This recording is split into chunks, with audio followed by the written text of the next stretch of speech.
Bom, eu me chamo Joyce, sou psicóloga, me formei em 2015, né? Então tem um tempinho aí, né? Não sou aqui de São Paulo, sou do Rio, mas estou morando em São Paulo atualmente. E agora sou psicóloga parceira do Baobá, como eu estava falando com você, né? A gente tem, né, na verdade, são 21 profissionais que são psicólogos parceiros do Baobá, onde tem os sócios, né, principais, que são a Ana e o Doug, que eles que começaram tudo, a grande árvore aí do Baobá, e aí foi se expandindo e acredito que vai se expandir mais, assim, né? E falando do Baobá, que é um espaço especializado em saúde mental, com ênfase e foco nas questões tanto de gênero, de raça, orientação sexual, violências, mas o maior de tudo é a gente pensar em democratizar essa psicologia, sabe? Acho que todo mundo que está lá, tanto os parceiros quanto eles que começaram tudo, a gente se deparou em muitos momentos com uma psicologia não democratizada, onde sofremos algumas violências também. Então, pensar nesse espaço onde todos, né, possam ser acolhidos ali, né, e onde essa psicologia possa chegar a todo mundo, sabe? Independente da classe social.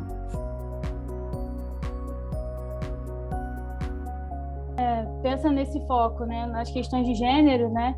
A gente pensa nesse primeiro momento um acolhimento, sabe? Independente de técnicas ali que pode surgir, né? Principalmente no primeiro momento é esse acolhimento e uma escutativa, né? Que essa escutativa seria uma escuta sem, né? Que é meio que quase que redundante falar isso, né? Se a gente está falando de algo, de uma psicologia, de uma ciência humana ali, de uma escuta sem julgamentos, né? De pensar nesse indivíduo como um todo, né? De pensar que essa pessoa trans, ela está em algum contexto social, tem outras particularidades ali também. Não pensar nisso como algo patologizante, sabe? Que a pessoa precisa chegar ali para normatizar isso de alguma forma, né? Então, o acolhimento, acho que seria o primeiro passo de tudo, né? De criação de vínculo, enfim, de segurança dessa pessoa também ali. Então, às vezes, entender que esse indivíduo na clínica aparece com muitas outras questões além de ser trans, né? Que o maior desafio é a gente sair da cisnormatividade, sabe? E do pensamento binário, assim, né? Isso a gente fala você trouxe LGBTQIA+, sim, né? Porque é a gente não tentar normatizar esse corpo que chega ali, né? Ou essa pessoa, né? Com um suposto saber e com algo que a gente precisa normatizar, medicalizar em algum ponto, em né? Porque a gente está inserido numa sociedade que ela é, em sua maioria, né? Em sua maioria no sentido de poder, né? Branca, hétero e cis. Então, a gente sair desse olhar que foi imposto como poder, né?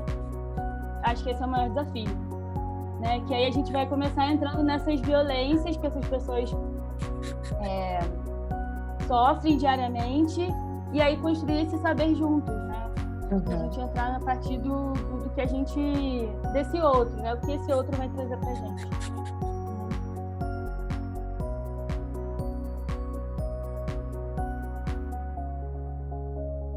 É o que seria o maior desafio também, sair dessas ideias, né?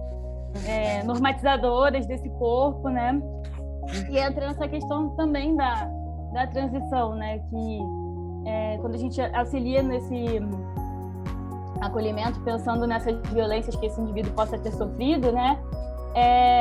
Colocar a transição como pauta ali pode ser também mais um agente de violência, sabe? Porque da gente pensar assim, de que aquela pessoa só vai poder ser uma mulher trans se ela fizer uma cirurgia X, né? Entendi. Esse homem só vai poder ser um homem trans se ele fizer uma cirurgia e utilizar hormônios. E às vezes a pessoa pode se identificar como um homem trans, uma mulher trans, ou não binário. Norma mesmo, né? De colocar e que entrar nessa transição, a gente coloca esse gênero atrelado a algo patologizante, sabe? De tipo, não, para você ser trans, você precisa tratar isso e curar isso de alguma forma e curar, assim, né? E você precisa, então, ser mais... entrar mais nesse olhar cis, sabe? Então, da transição de algo físico, né? De pensar em médicos que fazem um atendimento humanizado, né? Também acho algo meio repetitivo, a gente fala, redundante falar isso, né?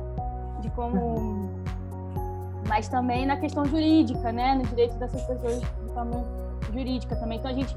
É mais para frente, né? Como eu falei, a gente está crescendo, mas pensar nessa rede de apoio de forma geral, se caso a pessoa sinta necessidade.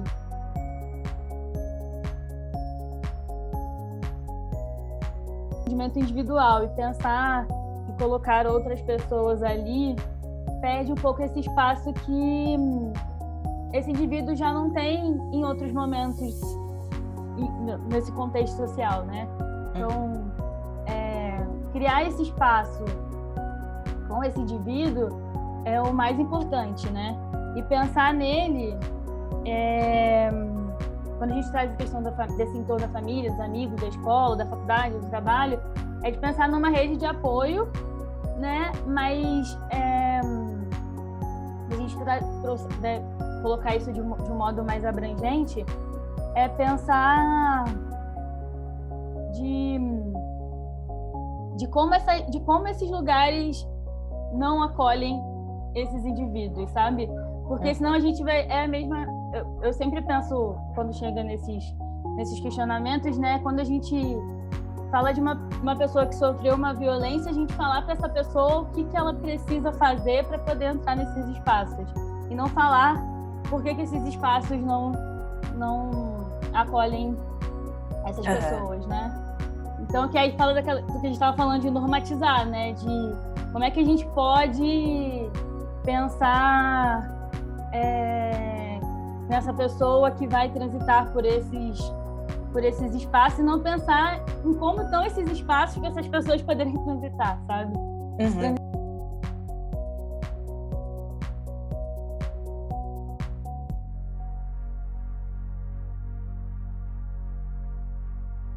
Quando a gente fala que uma pessoa trans tem uma expectativa de vida de 35 a 40 anos, hoje, no Brasil, acho que a pauta mais urgente é pensar na segurança, né, nas vulnerabilidades dessas pessoas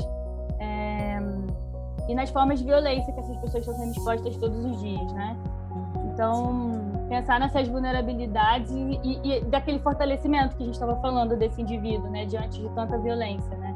Acho que linka um pouco com o que a gente estava falando antes, né? Sim, isso.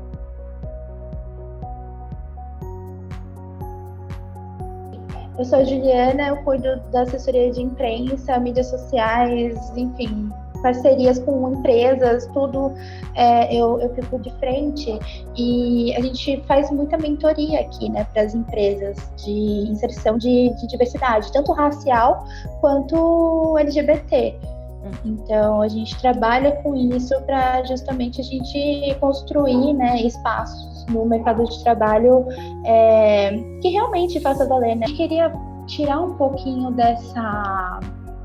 desse estigma de que a pessoa ela vem para psicoterapia porque ela tá doente, né, e precisa se tratar, né, ou que ela tá precisando muito de uma ajuda. E na verdade o trabalho do psicólogo nesse sentido ele vem mais como um acolhimento e entendimento dessas violências do que patologização, né, de alguma pessoa, né, do indivíduo que chega ali.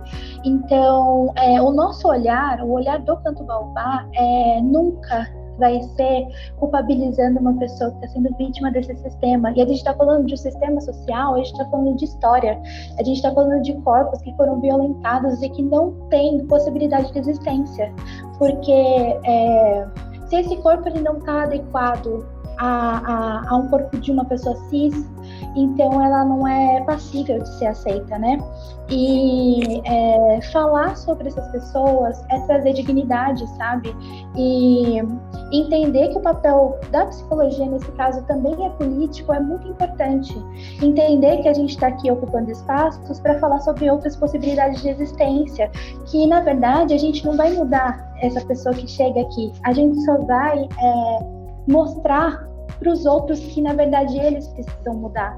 Então, esse olhar cis, esse olhar binário, né? Esse olhar de existência onde só existe o homem ou só existe a mulher, é muito triste, né? É limitador. E é limitador, eu acho que até para a gente como sociedade. Então, o Baobá, ele se encontra nisso, sabe? Em formas de educação, em formas de acolhimento, e entender também que a gente não está falando de uma população que está longe da gente, né? Esse cuidado, esse carinho que vocês estão tendo em fazer essa campanha é muito bonito, assim.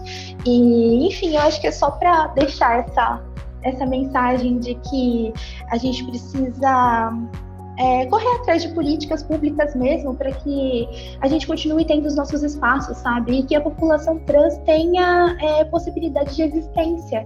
Porque até hoje tudo é tão minado, né? Tudo é tão violento, tudo é tão cruel. É óbvio que a gente não fala só de dor, a gente também fala, né? A gente fortalece essa pessoa para que, enfim, ela consiga lidar, né, consiga andar nesse mundo e consiga ter espaço nesse mundo, mas eu acho que a gente vem se fortalecendo disso, sabe? Que essa pessoa não tá sozinha, sabe? Tá sozinha, não tá sozinha, sozinha, né? De todos os pronomes ali, de que hoje a gente, de pensar nesse acolhimento mesmo, né? De que ela não precisa mais não ter voz, sabe? E ela não precisa mais ser silenciada, né? E que ela pode encontrar essa voz dentro dela. Então, acho que seria... E o processo terapêutico é isso, né? De você pensar internamente ali na pessoa, né? Não só física, a gente pensar na transição e tudo mais, como acontece, mas pensar como ele está formando essa pessoa internamente mesmo, né? Então, né, de silêncio, né, passando por violências e silenciamento dessas dores, silenciamento de quem você é, né? Então, silenciar quem você é muito forte isso, né? Então, pensar que essa pessoa não precisa mais silenciar isso e encontrar essa voz.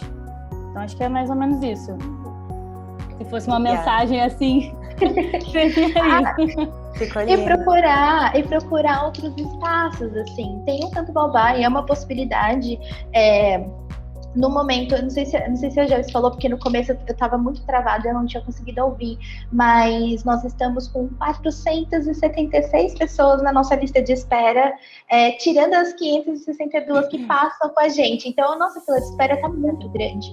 Quando chegam casos que a gente sabe que são emergenciais, né, porque a gente tem não chega a ser uma triagem, mas a gente tem esse carinho, esse cuidado de, enfim, tentar investigar, né, a demanda que chega pra gente, a gente sempre indica o mapa da saúde mental. O mapa da saúde mental, ele é um mapa que foi construído por uma clínica de psicologia. Eu não lembro o nome da clínica agora, mas é um portal online onde tem várias possibilidades de atendimento. E tem para o público LGBTQIA+, também. Então, é uma plataforma super fácil para você pesquisar, para você olhar. E também é uma possibilidade, assim. O atendimento psicoterapêutico, ele sim, uma possibilidade, não é a única, e que bom que não é a única, né? Mas é uma possibilidade e não esperar, assim. Eu acho que esse processo de autoconhecimento, ele vale para todo mundo, né? Não só para quem é trans, ou para quem é LGBT, ou para quem está em vulnerabilidade social, mas o processo psicoterapêutico pode ser libertador, assim.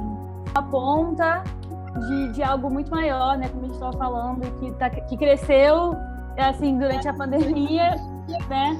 Mas acho que tem muito mais para crescer também. Então, acho que é só agradecer. Eu agradeço.